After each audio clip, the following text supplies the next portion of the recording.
Carl Sagan's Hidden Research says we've been visited by aliens 10,000 times.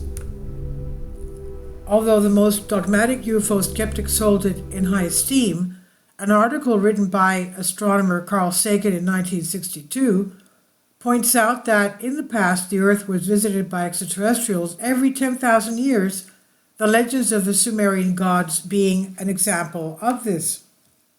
The ancient astronaut hypothesis gained popularity after Swiss author Erich von Däniken published his famous work Memories of the Future in 1968. However, several years earlier, a young Carl Sagan had already raised the idea in a scientific article titled Direct Contact Between Galactic Civilizations Through Relativistic Interstellar Spaceflight, which was published in the journal Planetary and Science. In this little-known text, Sagan performed a statistical analysis of the likelihood that intelligent, technological advanced life existed in our galaxy and the likelihood that Earth had been visited by extraterrestrials. One of his conclusions was that other civilizations, eons more advanced than ours, must be crossing the spaces between the stars today. And the astronomer stated that starting a couple of million years ago, the Earth would have been periodically visited and monitored, but when the last ice age subsided, paleo contact would have increased markedly due to the alien interest in human development. And he has his direct contact document here, 14 pages, direct contact among galactic civilizations by relativistic interstellar spaceflight, he said. His final statistical analysis contained this astonishing sentence. Statistics presented earlier in this paper suggest that Earth has been visited by various galactic civilizations many times, possibly 10,000 times during geological time. That's 10,000 visits.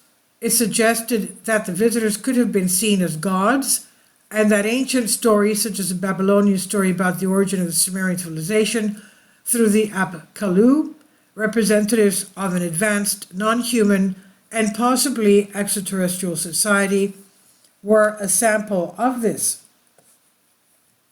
It's not out of the question that artifacts from these visits still exist, or even that some type of base is maintained, possibly automatically within the solar system, to ensure the continuity of successive expeditions, Sagan wrote. Given erosion and the possibility of detection and interference by Earth's inhabitants, it would be preferable not to establish such a base on the Earth's surface. The moon seems like a reasonable alternative. An upcoming high-resolution spaceborne photographic exploration of the moon, especially its dark side, could take these possibilities into account. Other places in the solar system could be of interest in this context. Contact with such a base would, of course, provide the most direct verification of the conclusions of this document, he said. The skeptical Carl Sagan. Paradoxically, Sagan is remembered for having later expressed that the modern phenomenon was not of extraterrestrial origin.